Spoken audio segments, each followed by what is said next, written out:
Welcome to the Big Suey, presented by DraftKings. Why are you listening to this show? The podcast that seems very similar to the other Dan Le Batard podcast. I'm sorry, I'm not going to apologize for that. In fact, the only difference seems to be this imaging. I have been tempted in restaurants just walking past tables to grab somebody's fries that if they're just there. That hasn't happened to you guys? I've done it.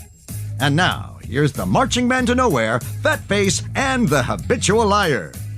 If you think there's no human element in referees and umpires, you're absolutely incorrect. That's not what I'm saying. You're saying that the business element oversees all. That's what you're saying. In a way, business element is a huge but part the of arbiters are supposed to be impartial. They are supposed to be immune to that. And you suggesting that they're not, while not outright claiming a fix, is suggesting a distortion that feeds conspiracy fans who believe that the results are ordained. It's not scripted. It's not ordained. But if anyone's been watching sports for the past 40 years, how do you not agree with what I'm saying? How have you not seen it through the course of your fandom when you look and say, wow, that they're not fouling out that player. That player definitely committed a fifth foul and a sixth foul. They don't want to give early foul trouble to a star in a big game. Sometimes it happens because there's no choice because it's so obvious. But other times they swallow the whistle. How many times in the NBA do you see two guys go up and foul, and they give the foul to the one who doesn't have four fouls, to the one who's not Luka Doncic? That's because the other guy was like, that was me. Sorry, ref. Have you ever seen that? So how do you It happens play? all the time. Yeah. They put their hand up. No, that's on me. Oh, Because they know and that this they're okay. This happens in soccer too, where you don't give second yellow cards in certain situations. Yeah. There is sort of an extra step for a second yellow card offense than a first yellow card offense. This is picking up some steam, Dano. But at the same time though, like in this particular thing though, the answer for me with refereeing has always more been incompetence than conspiracy. And if you lend any credibility to the idea that conspiracy is potentially in play, then it allows your fans to think that the results are sort of not on the level, which is sort of completely destroys the whole thing. The whole thing of watching sports is there is this neutral plane upon which this game is being played. Well, Whitty, you just talked about yellow cards. So what happens in soccer? I believe that there's an accepted star treatment bias that is universally considered by all that isn't quite the commissioner letting the umpires know, hey, we need this to go 5 games, that those are two different things. Well, and also, I mean, to your point, David, there is definitely a different standard for fouls that occur in the first 10 minutes of soccer matches than fouls that occur in the second half. Referees do not want to give red cards in the first 10 minutes of games and, quote, ruin the occasion, especially if they're big games. Well, hold on a second, because David, are you saying there's communication between Major League Baseball and the umps, or the umps just know? Are you saying during the game there is no communication? Before the game. There is always He is saying that. Yes, he is saying that there are meetings before every game, Stu. And they're communicating, hey, it'd be nice if this series went longer. That's idiotic. I mean, listen, you sound like a second. Well, how do you do it? I'm wondering, is there a wink? You're sitting here. Stu wants there to be $100 bills being slipped. No, if there's a tie on the door. When Stugotz says we're gaining steam here, and Billy and Stugotz come in, they both gave me finger guns today trying to compete on who's cheating more right now, the Braves whistling or the Astros. And now Samson is... There's accusations is all we're saying. No, you both. Pablo Torre will find out. We're just saying.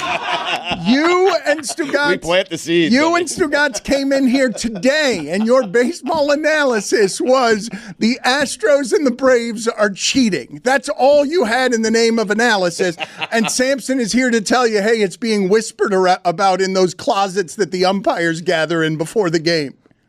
They're not closets, but they're not. The one at Joe Robbie was. Don't tell me it wasn't a closet. I do. The one at your stadium absolutely was a janitor's closet. The Joe.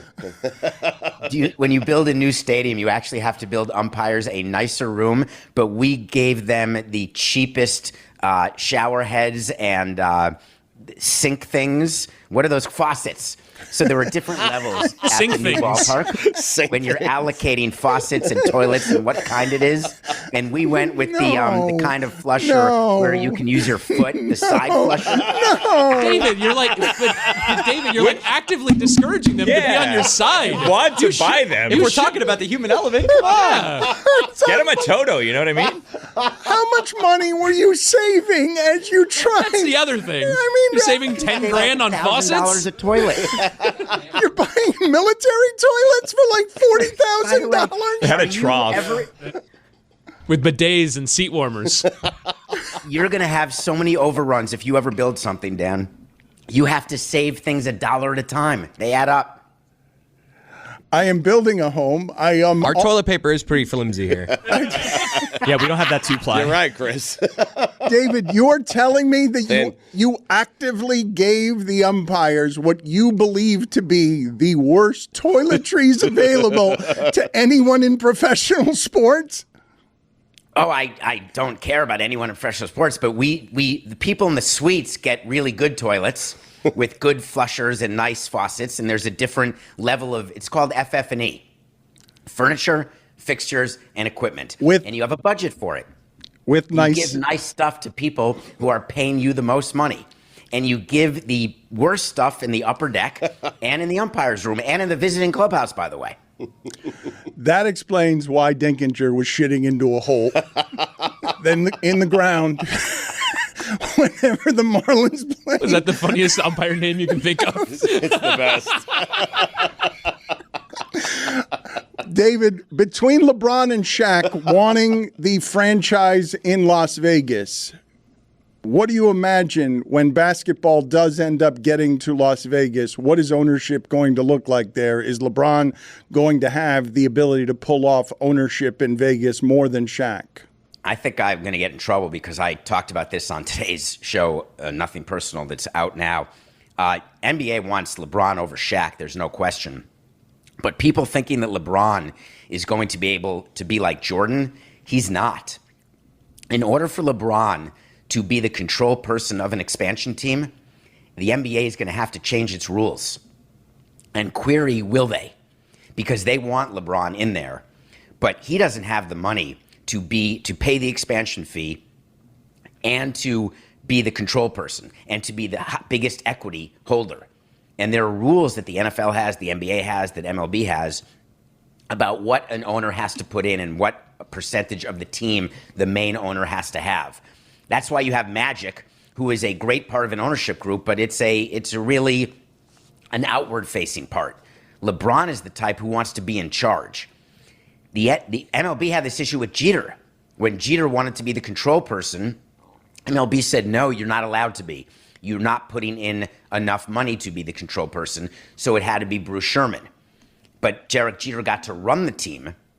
My view is LeBron doesn't want to run the team. He wants to be the Bruce Sherman of the Vegas team, and I don't know how he's going to do it.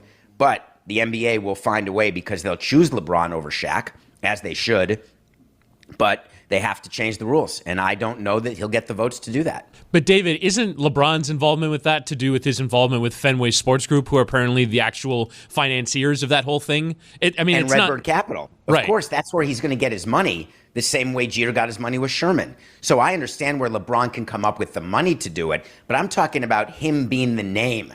There's one guy, and that's it. There's one control person of every franchise. How does LeBron become the control person versus being in an ownership group? He can be in an ownership group in Vegas, and that's going to work. But my view of LeBron is he'd want to be the control person. That's impossible in both the NFL and the NBA at this point. When teams are going, that expansion fee is going to be what, $5 billion for an NBA team in Vegas? At least $5 billion? Right. So there are how many people in the world that are individuals, not as part of venture capital firms that can afford that? It's 150, 200 people in the world can afford to pay $5 billion before you even build an arena, before you even do anything. Jordan's the only athlete who's ever been in the Forbes top list. He's now worth $3 billion. But what was the Charlotte? That's after he sold the team, though. No, Yes. and also, like, what were the Charlotte Hornets worth then? Were they worth 350 million? NBA teams used totally to be different, affordable. Dan. It's a completely different world than it was in the late 2000s. Did the Milwaukee Bucks get sold for like $300 million at the time? That's preposterous now compared to what you buy an NBA team for.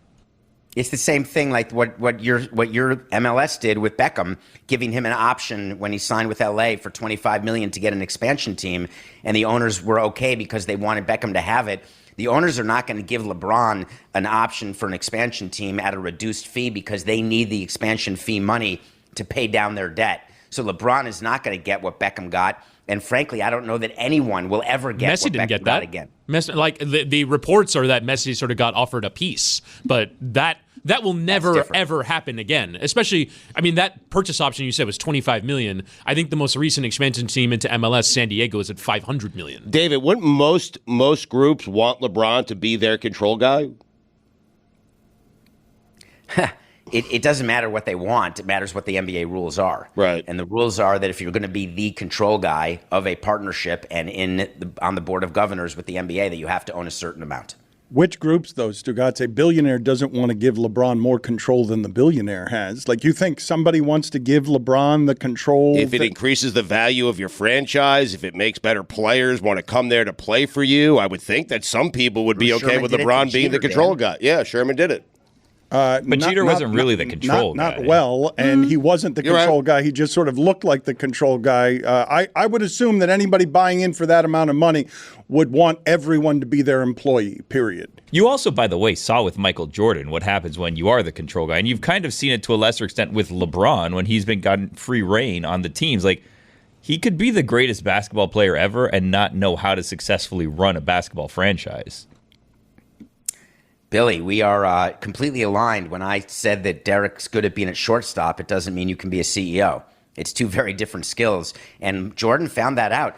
It's funny, his reputation is not tarnished because his team went up so much in value. But can anyone say that Michael Jordan had a successful reign in charge of a basketball team? No, I don't think so. But it doesn't preclude you, though. No, it's also not a shot at them. It just is one of those. It's like sometimes the best players aren't great coaches. Yeah, like, it doesn't mean LeBron would be bad at it. It's an easier sell, Las Vegas, but he might not Charlotte. be good.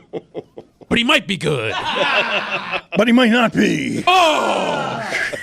No one's ever been. That means no one can ever be. He might be average. It's impossible to be if no one's ever been. He's not going to be They might average. just be okay. Odds are, because the Orioles got swept, that the next one will be good. You and the O's, man. Samson, we don't have any time for your movie review. I urge the people to listen to Nothing Personal. He takes great care to cover subject matter. I will tell you again that not a lot of people are doing, never mind alone, but not a lot of people are doing at all. Nothing Personal with David Samson. Thank you, sir. We will talk to you again next week. Take care. Hey, it's Mike Ryan. This football season, do what I do. Pair your national obsession with a Miller Lite. I make it Miller time all football season long. So many great memories made only better by that crisp, clean finish. That triple hops brewed Miller Lite. From kickoff to the final whistle, you just can't go wrong with a Miller Lite in your hand. It's the only light beer with a taste worthy of our national obsession. Because what's the point of having a beer if it doesn't taste like, well, beer? And I get all the taste that I crave without the calories. That's a big one because football and beer, those games are long. Sometimes you want to have more than one. You want to be less filled, but you want to have your taste buds fulfilled. It's only got 96 calories, folks. 3.2 carbs per 12-ounce serving. That's pretty good. That's amazing. That is Miller time. Make it Miller time all season long. Get Miller Lite delivered right to your door.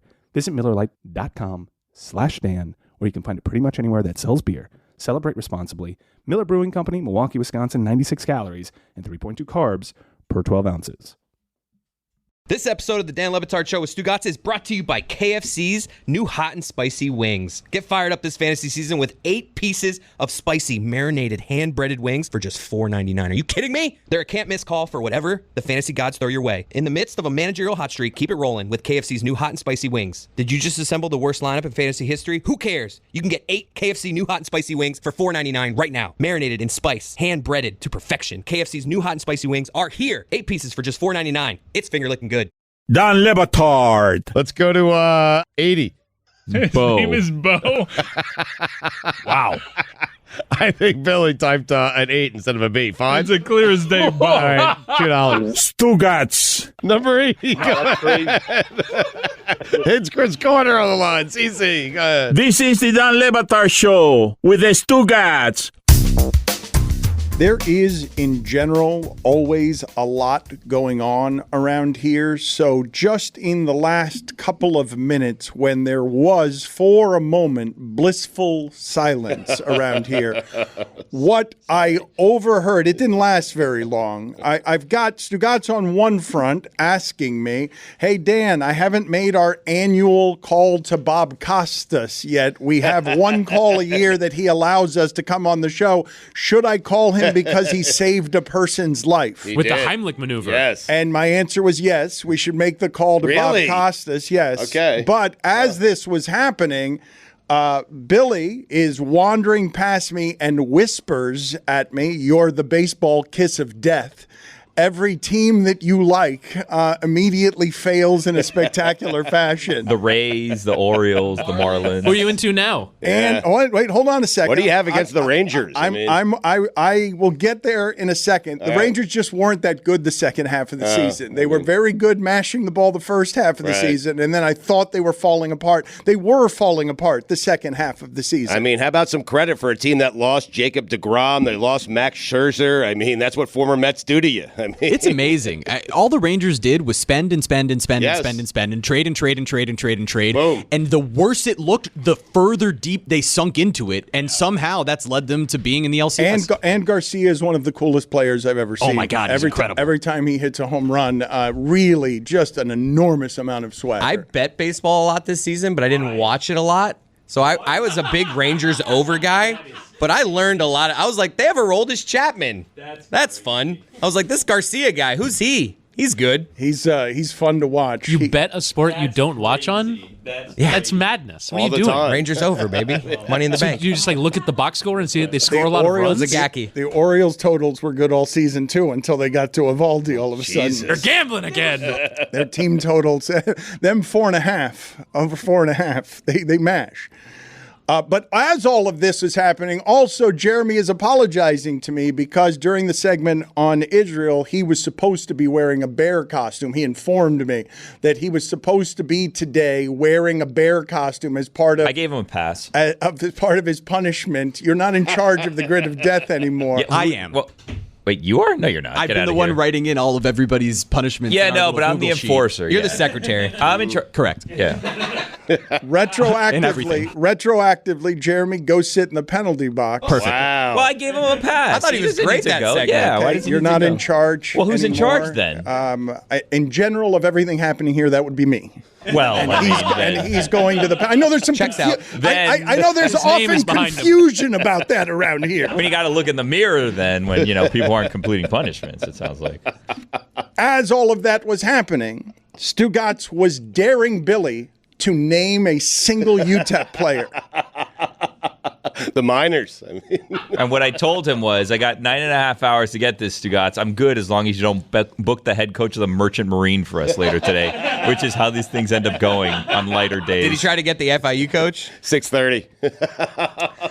An hour before kickoff? Yep. Whitty can, FIU will do anything. I mean, Whitty can speak to this because I really don't believe that most people listening to this have any earthly idea how hard it is to do what Kirk Herbstreit does, where you go from one game to another midweek and you have to learn 95 new players and you're doing 2 or 3 of these a week when Al Michaels, who's pretty good at all this stuff, is doing once a week because this stuff is hard to The do. color guy's job's easy. Come on. Witty's doing the real work back there. I mean, he's just looking at a roster. He sees the numbers. He's reacting to plays. Right. The color guy. He's dancing around Witty. I mean, Live telestrating. I've heard you on spring training, Stugotz. You've told me before how easy it is, and then I've seen proof that it's not quite as easy as you think. I was in the lead seat, though, Dan. I mean, that's different. I wasn't dancing around anyone. You did both jobs poorly. Thank you. David Samson took the lead seat from you during that spring He training. had no choice. Well, yes, because It's a very smart contingency plan from David. you lost the lead seat quickly because you think the jobs in sports are all jobs that you can do.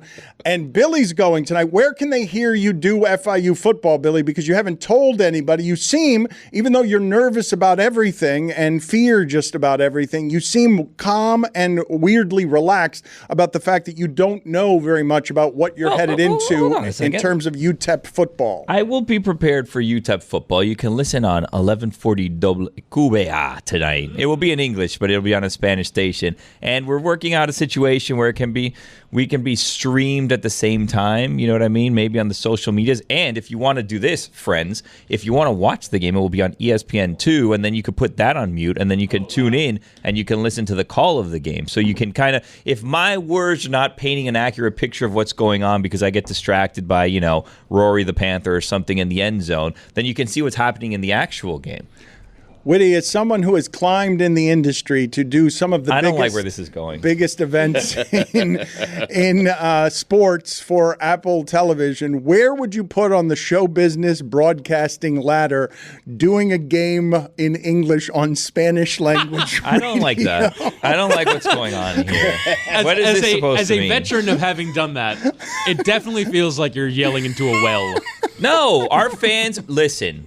Guys, pause up tonight. This is going to be the biggest college football game in Conference USA out there. And I feel like the nation as a whole is going to kind of galvanize around the Panthers tonight on Vice night. They're going to have their Vice uniforms on there, and they're going to watch the game. And tonight, we're all Panthers. Yeah. I'm just going to say it. Pause tonight, up. We're all, thank you, Witty. Pause up, everybody. Around the country tonight, we're all going to be Panthers, watching the game on ESPN2 on mute, and then listening to the game on WQBA, La Grande, Radio Mambi, in English, which was a confusing thing because... Aren't those two different stations? I don't know. My dad thought that I was calling the game in Spanish for a while when I told him about this, and he's like, yeah, you're doing the game in Spanish, right? I'm like, thank God bless you for believing in your son so much. There's no way that I'm going to be calling a college football game in Spanish. Forgive my ignorance here because my information is dated, but is it not so that WQBA is the most aggressively political Spanish station in the history of this market? Home of the Panthers. I feel like they flip formats.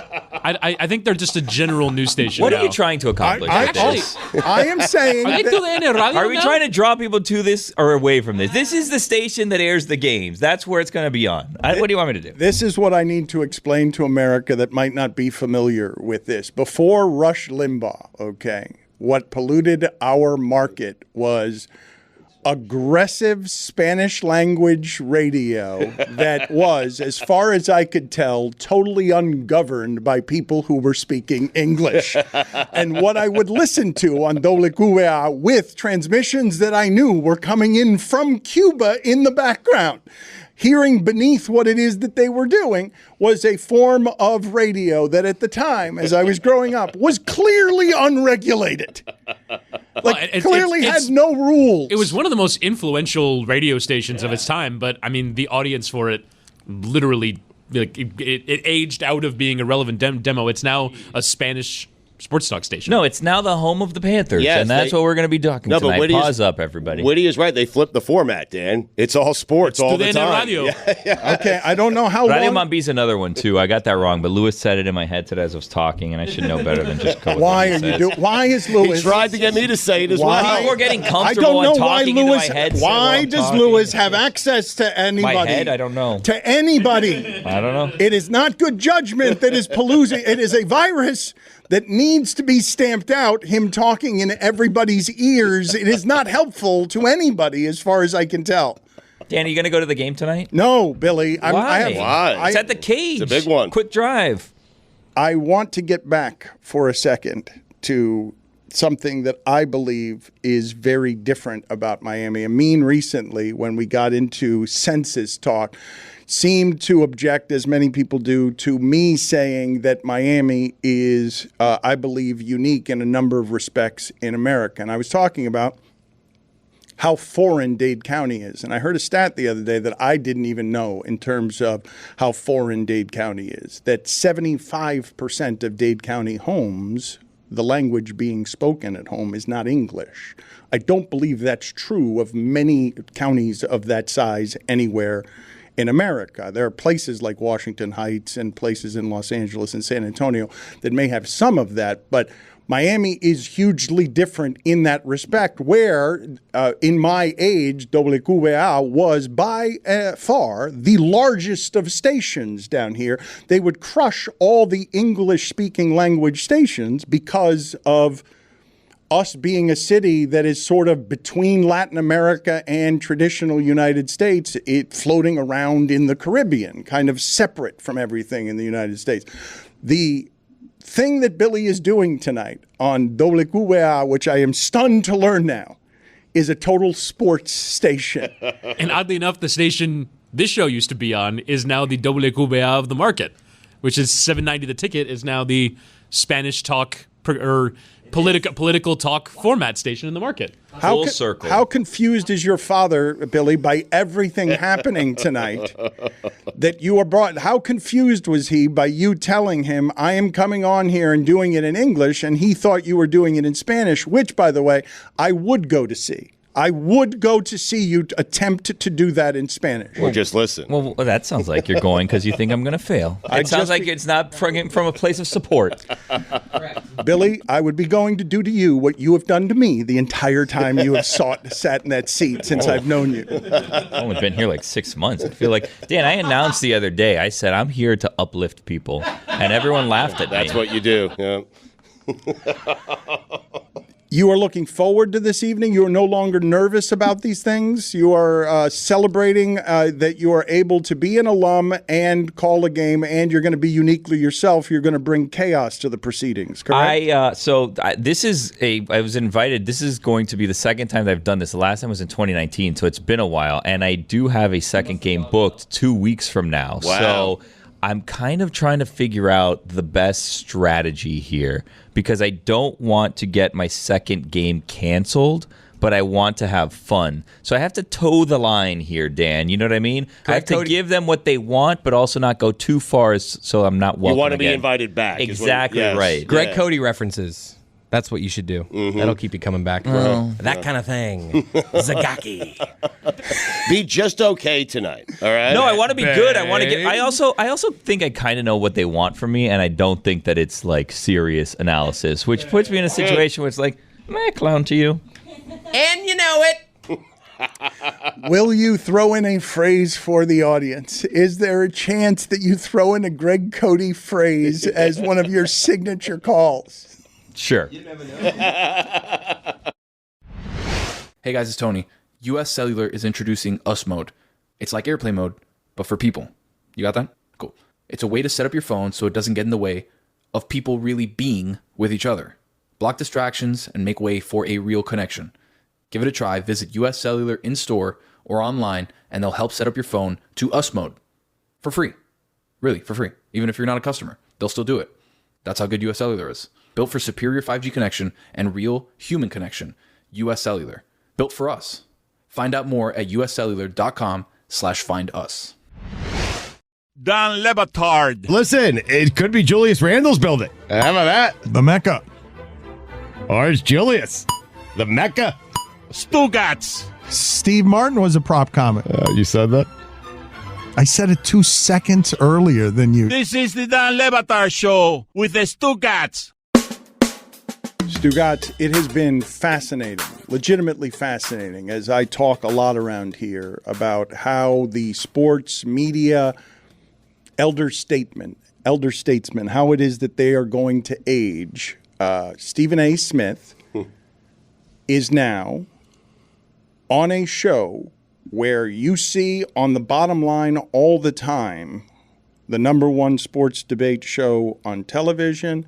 you see advertising for Stephen A's show outside of ESPN, where he is building something outside of ESPN, for Shannon Sharp's brand and show outside of ESPN, is scrolling across the bottom.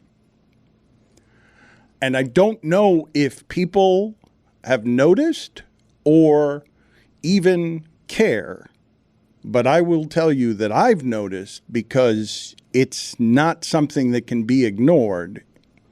When there is so much fracturing of audience that you question all ratings and everyone is divided because there's so many different people making things in different places, and television numbers are down because we are not watching things the same way that we used to. First Take on Monday did almost 900,000 people watching at one time, which I think represents their best rating in 20 years. I don't even know what was going on in 03 that would put the number that high. Football always helps. I don't know what was going on. If Tebow was a part, that sounds like it was too long ago. I don't know what was happening, but that is a monster number when all Tebow numbers was like 2006. when all numbers are declining. That is a giant number to have stationary in daytime that represents almost twice as much as what that show has always done at its best. And Stephen A has spent 2 years defending his decision in various places, or maybe 18 months, to not have Max Kellerman on that show because he wanted to do a different show. And he's being rewarded with it, with numbers that you don't generally see on television these days. The NFL helps, college football helps, but I think having the Cowboys lose on Sunday night the way they lost, I think a lot of people tuned in to see Stephen A's reaction to that. It's not just that, though, because Shannon Sharp took the people from Skip Bayless with him. I told you at the time that Skip Bayless at this point needs Shannon Sharp more than Shannon Sharp needed Skip Bayless, and that has proven to be true. But in defending his decision, I want to play some sound for you. We already played the sound of Marcellus Wiley saying that Stephen A was threatened by Max's intellect. He pointed out, among other things, that Stephen A had a learning disability when he was young, and Stephen A went on the Breakfast Club because he's been doing a hell of a job of promoting his things and promoting his brand. And again, it's been fascinating to watch, Stugotz, as his power has grown there, him being able to take what is already the number one show there and turn it into his personal commercial for his brand and things that he is building outside of ESPN. Here is Stephen A on the Breakfast Club responding specifically to Marcellus Wiley's commentary, which was commentary I had not heard anywhere else from anybody when he was talking about the removal of Max Kellerman. Things speak for itself. The decisions that were made speak for itself. It is what it is. Business is business, period. In terms of what Marcellus Wiley said, now that I will address directly. And I only have one thing to say. He and I work together, got a lot of respect for him.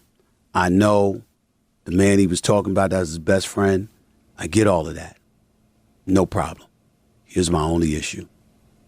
For a black man to sit up there and say another black man is scared of somebody's intellect. Come on, bro. That's just the line you crossing. And I have nothing more to say other than that. That's sad that he would go that route. I guess that he's going to get attention because obviously everybody watches the Breakfast Club every chance we get, and he's going to see, talk about it. I'm certainly not going to argue with him. I've always had a lot of respect for him. Me and Marcellus Wiley have never had one issue. And I don't care what support he has for his boy or anybody else. I get that. I support my boys too. But I would never in a million years say that one black man is scared of the intellect of a white man. There is no disputing, Stugotz, that he has been rewarded for the decisions that he is making in ways that are empirically measured. He objected the other day to me saying that he wants to end Skip Bayless's career. His response was, "No, I just want to compete." No, he doesn't. Well, I don't think he dislikes Skip. People, man, Shannon Sharp and Stephen A are profuse in their gratitude for Skip Bayless offering them an avenue and a platform that allowed them to grow the things that they grew. And he says he doesn't want to end anyone's career, that he wants everybody to be able to make money at this trough, but he wants to make more of it. He wants to win more. And at the moment, there can be no disputing that he is winning more because everyone is losing numbers, Stugotz. All of this is so very fractured. Skip Bayless one day early in the season with a new format was doing a number of like 60,000 gathered at their television. To do 10 times that, to have people on morning television watching a show, and it's football and it's Shannon Sharp, but it's also ESPN, Dan. I mean, it's a bigger platform than I know, FS1. but Stugotz, he's been on ESPN for a long time with the number one show and not done this kind of number. Like, that. If you tell me it's also McAfee's not holding the number, the number's not holding. You tell me it's ESPN, but McAfee's not holding the number. It's almost an impossible number to hold if I don't put a game there. Most things that ESPN puts on don't do that number unless there's a game there. PTI used to do stuff like that at the beginning when it was at the advent of what it is. You remember when PTI would bleed into SportsCenter because they just wanted to grab the numbers. They wanted to hold the numbers. Those numbers are long gone for everybody in sports television except this show on Monday. Yeah, but there's still something to be said, Dan, even today, for a show that's consistently there, same time, same channel, every single day. It's been there for years. It will be there for years. There's still something with a great host. Not a good host, a great host with great opinions. Whether you like Stephen A. or not, you cannot debate whether or not he is excellent at television. He's great, and he's there every single morning in the same slot on the same station. And Pat McAfee, as you mentioned, he just got here. Like, it takes a minute. It took us a minute. It takes everyone a minute. Again, Stugotz, nobody's doing those numbers. Nobody. But I think Stugotz hit on exactly why that's happening, which is they have carved out a lane where you feel like they not only provide the definitive opinion on something, they set the agenda for the day. So often their takes end up becoming the prism through which we view sports. And, what will First Take say about this on Monday? And the idea that even if it is the Cowboys losing by 32 to San Francisco, it's, what will they say about the Cowboys losing by 32 in San Francisco? They have developed a niche where people want to hear what they have to say. They set the agenda for the day. And whether it's 400,000, 600,000, 700, I mean, realistically, those numbers are pretty small, particularly in the context of what the actual games themselves do. But it's more about they have a cultural relevance where they set the agenda for all of sports conversation. And it's not just the sports conversation. Stephen A. has started doing a fair amount of like navel gazing in terms of talking about himself. We are talking about Stephen A. talking about himself and his coworkers. Is he doing that on First Take, though? No, this is how he's growing the thing outside of that. Right. The thing that he's growing. This is how he gets earned media. This is how like people Exactly. like the human drama of I dump my co-host to the curb and we're doing better. We're now. doing it. We're promoting Right. Stephen A. right now by talking about... And all of us, if we were Max Kellerman, would hate that. Correct. Like, absolutely despise the idea that Stephen A. Smith, what is this, a year on from him dumping Max still Kellerman? talking about is still that? banging on about it? I'd be like, dude, can I have my career back, please? Like, you're just digging more shovels into my career. Can you stop? And essentially building a super team of the other personalities who have been capable of doing the same thing. So you bring in all of these other personalities and their audiences. They know that you're the guy. And from there, you build a narrative that's not only about how do I react, by the way, as the best in the business at being able to react to sports, but also you care what I have to say about me. And so you're going to come to me in all of these other circumstances where you want to know what's going on about my life the same way that we talk about the athletes. Like he's turned himself into the personality. I'd go a step further, though, on watching closely what it is he is doing and saying, because when Stugotz in the middle of layoffs, he's telling you, I can be next. And then you watch on ESPN the scroll for a daily infomercial of him telling you, and you can catch me over here on the Stephen A. Smith show on YouTube where I have my own production company, and you're treating ESPN, the power in sports, as something that is a promotional vehicle for your other projects outside of sports, where you have more room to do the navel gazing and the conflict and create the tensions with the athletes that get people to where you are away from ESPN, he's clearly building a safety net right in front of your eyes, like he's doing. If he's telling you out loud, I could be next when everyone knows he's untouchable. I can be next when every time you call up ESPN.com, all you've got there are McAfee and Stephen A. Smith. It's just the faces of who it is they've made the big investments in, and it's their faces again and again. And he's telling you, I could be next on the firings. It's clear that unemotionally, rationally, he's protecting the business and the brand of Stephen A. Smith in the event he gets let go by ESPN again, because he's told you here on South Beach Sessions, other places, he's told you about how wounded he was, how lost he was, that he lost the identity. ESPN, Stugotz, Dan Patrick was talking for a couple of years about working in his attic. I'll tell you personally how hard the last 2 years have been without the infrastructure of what it is that they provide. The idea that he's plotting it right in front of your face in the event that they make him expendable, he's not going to be expendable. That's how McAfee is the model to him. Yeah. Because McAfee has, this enormous deal where he'll be, face of College Game Day, 12 to 3 on ESPN.